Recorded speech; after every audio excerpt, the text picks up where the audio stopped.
बिस्मिल्लाहिर्रहमानिर्रहीम। मैं हूं उस्मान अली और आप देख रहे हैं यूट्यूब चैनल तहरीक-ए-लबैक का लॉन्ग मार्च गुजरांवाला शेरांवाला बाग पहुंच गया और इत्तलात के मुताबिक जो सादोकी में इनकी झड़पें हुई, टीएलपी और पुलिस के दरमियान में झड़पें, और इसमें तो 3 पुलिसमैन मारे गए और कई लोग टीएलपी के भी मारे गए और उनका दावा है कि उनके बहुत ज़्यादा लोग मारे गए हैं और कई जो पुलिसमैन हैं वो भी ज़ख्मी हुए और टीएलपी के लोग भी ज़ख्मी हुए। तो नुकसान तो ये पाकिस्तान का हो रहा है। अब इनके हो सकता है मुज़ाकिरात जल्दी 2-4 दिन में हो जाएं, तो उम्मीद अल्लाह ताला से खैर की करनी चाहिए। तो इनके हो सकता है कि बहुत जल्द मुज़ाकिरात हो जाएं। अब दरियाए जनाब पे भी वो खंदक जो है वो खोद दी गई है। उसमें यह है कि अगर ज़ाहिर है ये डेफिनेटली ये जो लॉन्ग मार्च है ये वहाँ से तो गुज़रेगा, ये इस्लामाबाद की तरफ जा रहा है। गुजरांवाला में अब इनका स्टे है, तो गुजरांवाला में इर्द गिर्द जो पुलिस की नफरी है वो मौजूद नहीं है। और एक और भी ख़बर है कि एक जो कारकुन उनका शहीद हुआ है वो उन्होंने अपने धरने में, जो इस वक्त जो उनका लॉन्ग मार्च है, लॉन्ग मार्च में ही रखा हुआ है, वो उन्होंने जनाजा उसका पढ़ लिया है, लेकिन वो उसको दफनाएंगे नहीं। वो कहते हैं इसको इस्लामाबाद हम अपने साथ ही लेके जाएंगे और वहाँ पे एहतजाज होगा। तो रास्ते में ज़ाहिर दरिया जनाब पे खंदक का मैंने आपसे जिक्र कर दिया, तो वो भी इस टीएलपी को रोकने के लिए खंदक खोदी गई है कि यहाँ से वो आगे क्रॉस ना कर सकें। अब बहुत ज़्यादा सवालात हैं इस सारे वाक़या को लेकर। एक तो ये है कि जब पीटीआई की गवर्नमेंट नहीं आई थी तो ये पुलिस रिफॉर्म्स की बड़ी बात करते थे, पुलिस रिफॉर्म्स की। तो अब क्वेश्चन ये है कि इस पुलिस में, पीटीआई की गवर्नमेंट की पुलिस में क्या रिफॉर्म्स आई हैं जो मॉडल टाउन पुलिस में नहीं थी। यानी मॉडल टाउन की पुलिस में और इस वक्त की पुलिस में क्या फ़र्क है।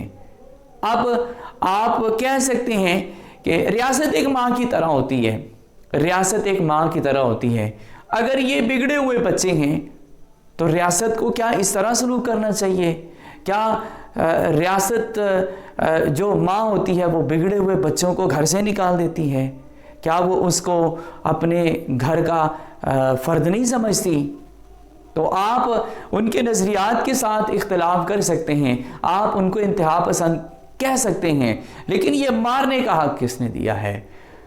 पुलिस वाले मरे, शहीद हों, या फिर टीएलपी के लोग जाएं, दुनिया से जाएं, शहीद हो जाएं, मारे जाएं, तो वो तो चले गए ना। रियासत नहीं मारे ना, रियासत ने किसी न किसी तरह उनका नुकसान किया ना, तो उनकी जानें तो नहीं आ सकती। तो बहरहाल फिर एक इनका ये दावा था पीटीआई की गवर्नमेंट का कि वो रेंजर्स को नहीं बुलाएगी, क्योंकि रेंजर्स की जो कमांड एंड कंट्रोल होता है वो पाक आर्मी होती है। तो उन्होंने कहा था जी रेंजर्स को नहीं बुलाएंगे। अब ये रेंजर्स को भी बुला रहे हैं और ये एक बड़ी ख़तरनाक सिचुएशन है, एक बड़ी ख़तरनाक सिचुएशन है, चूँकि रेंजर्स जो अल्टीमेट एक्शन होता है, जो एक बिगर एक्शन होता है, उसके लिए बुलाई जाती हैं। तो अब ये रेंजर्स को भी बुला लिया गया। अब एक सवाल और खड़ा हो गया कि जो पुलिस है, पंजाब पुलिस, जाहिर है पहले सीएम को कहा गया था कि ये लाहौर से बाहर ना निकलने पाए, लेकिन जो टीएलपी के कारकुन थे, आवाम थे, वो लाहौर से बाहर निकल आए, बल्कि वो गुजरांवाला पहुंच गई। तो उसमें नाकाम रही पंजाब पुलिस, उसमें उनको रोकने में नाकाम रह गई। तो अब इन्होंने रेंजर्स को बुलाया है, रेंजर्स को। तो क्या ये वाकई नाकाम हो गई है पुलिस? क्या इन्होंने सारे शेल्स बरसा लिए हैं? क्या इन्होंने वो टीयर गैस फेंक ली है? क्या इन्होंने अपने सारी हरबे इस्तेमाल कर लिए हैं? अब ये नाकाम हो गई है तो अब इन्होंने बुलाया है। तो जाहिर है ये जब नाकाम होती है तो फिर ही रेंजर्स को साथ में बुलाया जाता है। तो अच्छा, अब पुलिस और रेंजर्स, कुछ लोग कह रहे हैं कि ये जॉइंट वेंचर करेंगे, पुलिस और रेंजर्स मिल के काम करेंगे। तो लेकिन इनको हुक्म कौन देगा? क्या रेंजर्स को हुक्म कहाँ से मिलेगा? पुलिस को हुक्म कहाँ से मिलेगा? तो इनकी एक्चुअल पावर इनकी कहाँ से आएगी? जाहिर है डेफिनेटली अथॉरिटीज़ एक ही तरफ से हुक्म मिलता है, तो ये कौन इनको कंट्रोल करेगा? तो एक और भी सवाल है, ये जो सियासी मुनाफकत होती है ना, ये बहुत तबाहकुन चीज़ होती है। ये माशाल्लाह, और ये जो दूसरी डिक्टेटरशिप है ये इससे भी तबाहकुन चीज़ है, सियासी मुनाफकत। अच्छा, ये सियासी मुनाफकत इस लेवल पे भी खेली जा रही है, अब भी खेली जा रही है, तो पहले भी खेली गई। अच्छा, यही जो पीटीआई के लोग थे, जो पाकिस्तान तहरीक इंसाफ थी, ये एक वक्त था टीएलपी के हक में थे, बल्कि ये धरनों में जाके बैठ जाते थे, तो टीएलपी को सपोर्ट करते थे, बल्कि ये गवर्नमेंट को वार करते थे, गवर्नमेंट को तनबीह करते थे, उनको वार्निंग देते थे कि इनके खिलाफ कोई ऐसा एक्शन ना लिया जाए, ऐसा ना हो कि पीटीआई और साथ ये, मतलब उनको जो सीरियस कॉन्सिक्वेंसेस होते थे उनसे यही पीटीआई डराती थी पीएमएलएन की गवर्नमेंट को। लेकिन अब यही पीटीआई है जो इनसे बात करना नहीं चाहती। तो या तो ये अब मुनाफकत है या फिर उस वक्त मुनाफकत थी। तो ये एक चीज तो है ना, या उस वक्त सच था कि जब ये साथ दे रहे थे, या इस वक्त ये झूठ है, या कुछ तो है ना, सियासी मुनाफकत तो है ना, something is wrong, somewhere is wrong, कुछ ना कुछ तो गलत है ना। ये दो मुख्तलिफ अप्रोचेस क्यों हैं? इसी तरह पीएमएलएन को देख लो, उस वक्त इनको गलत कह रही थी कि ये गलत है, ये मॉब है, ये प्रोटेस्टर्स, ये प्रोटेस्ट करते हैं तो इस तरह रोड्स ब्लॉक कर देते हैं। तो अब यही पीएमएलएन खामोश है।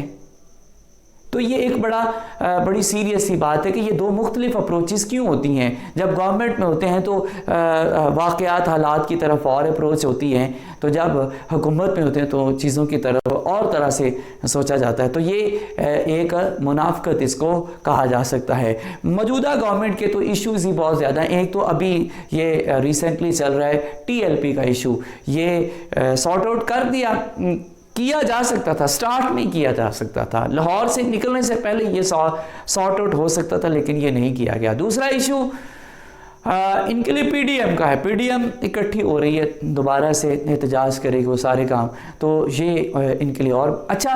ये पीडीएम और अगर टीएलपी की सपोर्ट कर देती है इस वक्त, तो हुकूमत के लिए बहुत ज़्यादा मुश्किलात हो सकती हैं। अब तो इनको शरपसंद भी कहा जा रहा है, इनको इंतहा पसंद भी कहा जा रहा है, इनको कल अदम भी करार दे दिया, और इनको एक टेररिस्ट ऑर्गेनाइजेशन के तौर पर डील किया जा रहा है। लेकिन अगर साथ इसके पीडीएम मिल जाती तो फिर जो ख़तरात होंगे गवर्नमेंट के लिए वो मुख्तलिफ़ किस्म के होंगे। अच्छा, तीसरा इशू पेट्रोल प्राइसेस का है। पेट्रोल की कीमतें बढ़ गई और नतीजतन क्या हुआ? नतीजतन सारी जितनी भी अशिया हैं, अशियाए खुर्दनोश, उन सब की कीमत बढ़ गई। अब जब कीमत बढ़ गई तो आम आदमी इससे बहुत ज़्यादा मुतासिर हो। वो पहले ही महंगाई बहुत ज़्यादा थी, अब और ज़्यादा एक महंगाई का तूफान आ गया। तो ये भी एक इनका तो ये भी मसला है, तो ये इसी को सॉल्व कर लेते, इन्होंने एक और छेड़ लिया है। अच्छा, चौथा इशू जो आ रहा है इस गवर्नमेंट की तरफ वो आईएमएफ का है। आईएमएफ हैवी टैक्सेस लगाना चाहती है, पेट्रोल टैक्सेस बढ़ाना चाहती है, और बिजली की कीमतें महंगी, पेट्रोल के प्राइसेस और टैक्सेस की मद में हर तरह की, वो बिजली के बिलों की मद में वो इजाफा करना चाहती है आईएमएफ। तो इससे क्या होगा? इससे भी आम आदमी मुतासिर होगा। तो क्या आने वाले इलेक्शन में या क्या आने वाले दिनों में ये पीटीआई इसी तरह रहेगी? इस पे बहुत ज़्यादा इसकी जो पॉपुलैरिटी है वो बहुत ज़्यादा डाउन हो जाएगी। इस तरह सेम रिजल्ट्स नहीं रहेंगे जिस तरह पहले हुआ था। अच्छा, अगली आखिरी बात, जो पांचवी इनके लिए प्रॉब्लम है या जो पांचवा इशू है वो है सिविल मिलिट्री रिलेशनशिप। अब क्या हुआ पिछले दिनों में? ज़ाहिर है वो नोटिफिकेशन में DGISI के नोटिफिकेशन में कितने दिन लग गए, तो इससे भी गैप बढ़ा है, इससे भी मिसट्रस्ट बढ़ा है। तो ये खला जो है ये भी पीटीआई गवर्नमेंट के लिए ये भी अच्छा नहीं है। अच्छा, एक और बात मुझे याद होगी कि जब फैज़ाबाद का धरना हुआ था पिछली गवर्नमेंट में, फैज़ाबाद में ये टीएलपी में ने धरना दिया था फैज़ाबाद में, तो उस वक़्त जो मिलिट्री जो क़यादत थी वो आई, उन्होंने इनके साथ डील की, तो इनको वहाँ से धरना ख़त्म करने के लिए इनको कायल किया और लोगों को किराया भी प्रोवाइड किया, आने का, वापस घरों में जाने के लिए किराया भी, और बड़े अच्छे अंदाज से इन्होंने वहाँ से उठा दिया।